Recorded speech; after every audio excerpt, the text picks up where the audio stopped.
बाहर आएंगे साहब, बाहर ही आएंगे। अरे लड़की जाने दो भाई।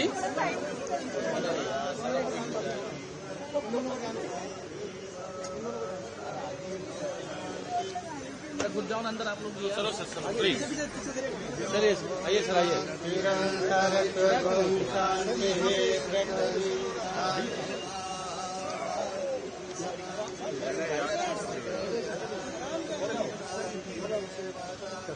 करोगे? Yes sir. अब हमारे बीच बना रही हैं आज की मुख्य अतिथि हमारी माननीय मुख्यमंत्री श्रीमती रेखा गुप्ता जी। आइए आप सब खड़े होकर उनका आत्मीय स्वागत करें, जो एक योग दिवस की अपनी गरिमामय उपस्थिति से और भी विशेष बना रही है। Everyone please stand up as we welcome our chief guest, Honorable Chief Minister Shrimati Maharshi Ayurveda hospital सच में 40 साल पुराना वो यूनिट शुरू हुआ था खोसला हॉस्पिटल के नाम से। आज भी हमारे क्षेत्र के जितने पुराने लोग हैं उसी नाम से यहाँ आते जाते हैं। कहीं आयुर्वेद का इलाज ना मिले तो यहाँ आकर के अपनी सभी बीमारियों के लिए आयुर्वेदिक दवाई लेकर के जाना। और वर्षों से मैंने इस सारे प्रकरण को खुद देखा। बड़ी क्रेडिबिलिटी, लोगों का विश्वास लगातार इस संस्थान ने कायम किया। और उसके बाद महर्षि जी के नाम से जब से इसे आगे बढ़ाया तो देश विदेश इंटरनेशनल लेवल पे अलग प्रकार की ख्याति हमारे इस हॉस्पिटल ने दर्ज की। मैं कई बार देखती हूँ कि बहुत सारे विदेशी लोग यहाँ आकर के हमारे आयुर्वेदा में विश्वास करते हुए अपना इलाज यहाँ से कराते हैं।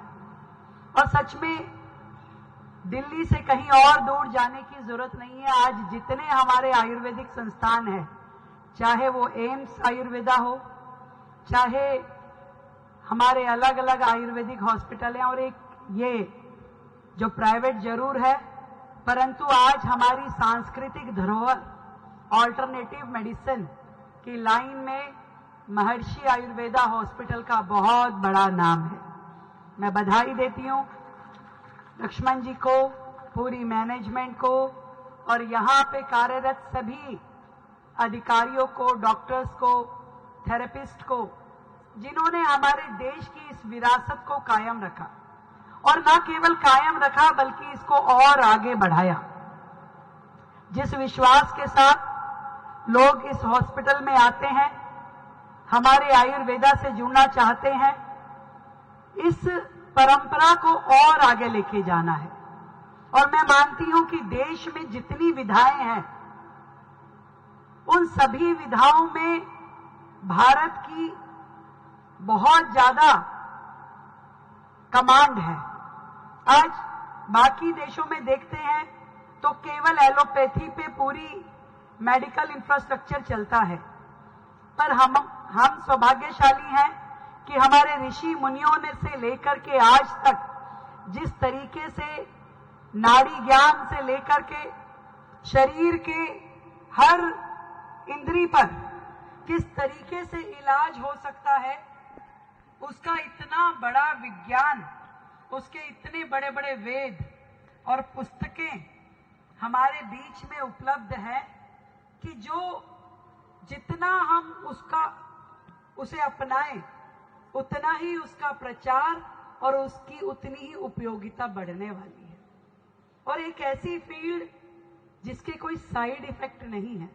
हमारी सबसे बड़ी विशेषता ये है कि हमारी भारतीय चिकित्सा पद्धतियों में साइड इफेक्ट की कोई गुंजाइश नहीं है। जो कुछ भी हम करते हैं बेहतरी के लिए करते हैं, जबकि एलोपैथी में एक बहुत बड़ा सेगमेंट ये कहता है कि आप ज्यादा मेडिसिन लोगे तो एक बीमारी तो ठीक करेगा पर दूसरी शायद साइड बाय साइड खड़ी हो जाती है। आज मैं समझती हूं देश को और विश्व को योग की, आयुर्वेदा की और ऑल्टरनेटिव चिकित्सा पद्धतियों की बहुत ज्यादा आवश्यकता है और भारत उसमें अग्रणी भूमिका भी निभा रहा है। ऐसे ही मिल करके हम लोग अपने देश की धरोहर को, अपनी देश की चिकित्सा पद्धतियों को और आगे बढ़ाएं और उसमें सरकार का जो भी सहयोग बन पड़ेगा उसको हम जरूर करेंगे। आपने देश का नाम रोशन किया।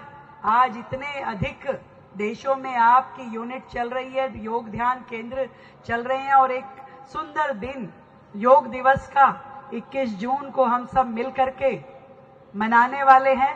और मुझे भी बड़ी खुशी है कि 21 जून 2025 में पहली बार दिल्ली सरकार अपने सरकारी मंचों के द्वारा दिल्ली में 11 जगह योग के बड़े बड़े आयोजन करने वाली है। अब क्या है ना, पिछले 10 साल में तो पिछली सरकार ने योग को महत्व दिया नहीं।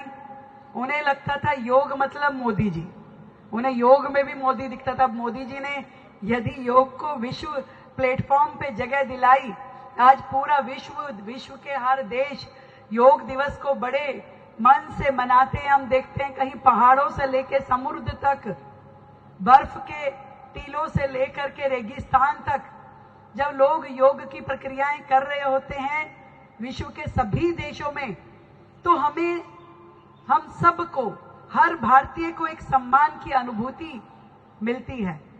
पर मुझे अफसोस इसी बात का है कि पिछली सरकारों को योग में योग नहीं दिखता था, प्रधानमंत्री जी का चेहरा दिखता था। और योग के नाते भी और देश के प्रधानमंत्री ने जो देश के लिया उसके नाते भी मैं समझती हूं कि सरकार का ये फर्ज बनता था कि बढ़ चढ़ के योग को पूरी दिल्ली शहर में सम्मान मिलता, कार्यक्रम होते, समाज, सरकार, विभाग इससे जुड़ते। पर ऐसा नहीं हो पाया। पहली बार जब जनता की अपनी सरकार बनी है, हमने सरकारी प्लेटफॉर्म से सभी अधिकारियों के साथ, सभी महकमों के साथ बहुत ही सुंदर और बड़े बड़े हजारों की संख्या के ये योग कार्यक्रम 21 तारीख को सुबह रखे हैं। मैं उस दिन बहुत सारे कार्यक्रम होते हैं देश भर में, दिल्ली भर में। मेरे पास खुद ही भी मुझे लगता है कि कम से कम 150 से ज्यादा निमंत्रण योग दिवस के आए हैं। मैं क्षमा प्रार्थी हूं कि 21 तारीख को मुख्यमंत्री के नाते जिस योग के कार्यक्रम में मैं सहभागिता करूंगी वो यमुना जी के तट पे होगा, जहां पे मैं स्वयं रह के मां यमुना के सानिध्य में, उनकी आगोश में योग का क्रियान्वयन करूंगी और पूरी दिल्ली को ये संदेश दूंगी कि अपनी विरासत, अपनी संस्कृति और अपने आराध्य कभी व्यक्ति को छोड़ने नहीं चाहिए। सदैव उनको अपने सर माथे लेके चलेंगे तो जीवन में हमेशा तरक्की मिलेगी। ढेर सारी बधाई, ढेर सारी शुभकामनाएं। और हाँ, जो किचन का आज उद्घाटन हुआ है सोमा, इसके बारे में जरूर बोलना चाहूंगी। एक बार मैंने इंस्टाग्राम पे एक रील देखी। उस रील में एक सोमा किचन है जहां पर मिलेट्स फूड मिलता है और वो इतना फेमस हुआ कि मुझे लगा कि मेरे एरिया में ये कहाँ है। शालीमार बाग लिखा है और मैं खोजती हुई उसे ढूंढा मैंने, तो पता चला वो महर्षि आयुर्वेदा अस्पताल में है। और मैं आई यहाँ पर, ये मैं मुख्यमंत्री बनने से पहले की बात कर रही हूँ, और सच में मुझे इतना आनंद आया कि जहां का हर रेसिपी मिलेट से जुड़ा हुआ, नेचुरल अन्न से जुड़ा हुआ और बहुत ही हेल्दी, जिसमें पूरी रेसिपी ली गई है, ये आज के समय की डिमांड है। जब हम अपनी पुरानी परंपराएं, जब हमारी माँ बाजरे की खिचड़ी बनाती थी, जौ के आटे की रोटी बनाती थी, वो सब चीजें आज की जनरेशन से छूटती जा रही थी।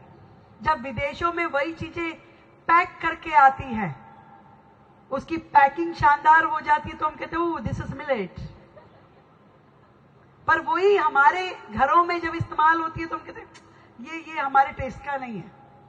उसी को आप विदेशी पैकेजिंग के साथ, उस रेसिपी के साथ इस्तेमाल करते हैं, पर जब आप जानते हैं कि ये तो हमारा अपना अन्न है, तो आपको ये अचरज होता है कि ये मेरे देश का अन्न है, जो वर्षों से यहाँ पे इस्तेमाल होता है, जिसमें इतना स्वास्थ्य छिपा है और हम उसकी कदर नहीं कर रहे थे। मैं धन्यवाद देती हूँ मोदी जी का, जो एक गार्जियन के नाते हमेशा देश को बहुत बेहतरीन बातें भी बताते हैं, मोटिवेट भी करते हैं। जिस तरीके से उन्होंने मिलेट को भारत के अंदर रिवाइव किया, हम सबको और हमारी नई जनरेशन को उसके साथ जोड़ा, एक हेल्दी लाइफस्टाइल के लिए सबको प्रेरित किया। और अब तो मोदी जी कहते हैं भाई ओबेसिटी नहीं होनी चाहिए। उन्होंने कहा कि भाई सब 10% ऑयल कम इस्तेमाल करना शुरू कर दो। मैंने तो कर दिया, अब सबको करना है, सबको लक्ष्मण जैसा बनना है। और मोदी जी टोक भी देते हैं भाई, क्या बात है भाई, तो इसलिए समझ में आ जाती है कि भाई ध्यान करो, क्योंकि अगर स्वस्थ होंगे तो समाज के, देश के और परिवार के काम के हैं, और स्वस्थ नहीं होंगे तो भाई किसी काम के नहीं है। तो स्वस्थ रहना ना केवल हमारी अपनी जरूरत है, बल्कि देश की, समाज की और परिवार की, ये सभी जरूरतें भी आपस में जुड़ी है। मैं यही शुभकामनाएं देती हूं सभी को कि हम सब समाज की संपत्ति हैं। समाज के लिए आगे बढ़कर के काम करना है तो खुद भी स्वस्थ रहना होगा और परिवार को भी स्वस्थ रखना होगा। और हॉस्पिटल की ये जिम्मेदारी है भाई कि ये पूरी दिल्ली को स्वस्थ रखे, पूरे देश को स्वस्थ रखे, और सबसे पहले अपने मुख्यमंत्री को बहुत बहुत धन्यवाद, ढेर सारी शुभकामनाएं। आप सभी को नमस्कार और बहुत बहुत शुभकामनाएं इस खास सुबह के लिए। मैं सुवीरा शर्मा महर्षि आयुर्वेद हॉस्पिटल की तरफ से मैम का और आप सभी का सुंदर परिसर में दिल से स्वागत करती हूँ। ये हॉस्पिटल भारत के सबसे प्रतिष्ठित आयुर्वेद हॉस्पिटल में से है, जो पिछले 30 सालों से लोगों को सेहत और सुकून दे रहा है। आज इस मंच पर खड़े होकर मुझे गर्व है कि मैं इस संस्था का हिस्सा हूँ, और आज हम सब यहाँ एक खास दिन मनाने आए हैं, जो कि है अंतर्राष्ट्रीय योग दिवस। महर्षि महेश योगी जी ने योग को संपूर्ण कल्याण का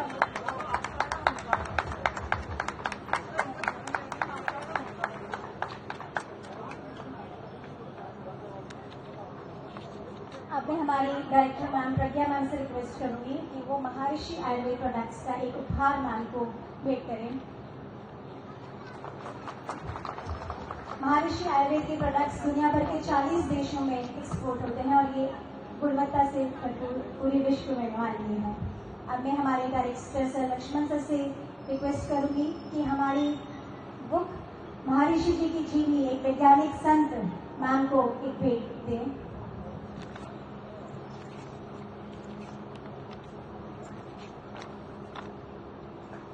यह पुस्तक उनके दादाजी द्वारा लिखी गई है, जो कि पूज्य महर्षि महेश योगी जी के जीवन दर्शन और कार्य को, दृष्टिकोण को प्रस्तुत करती है। महर्षि जी तीसरी पीढ़ी के रूप में लक्ष्मण सर के लिए एक अत्यंत गौरवपूर्ण क्षण है। इस साथ एक महान परंपरा को आगे बढ़ाने की जिम्मेदारी भी है, जिसे वो पूरी निष्ठा और समर्पण के साथ निभा रहे हैं।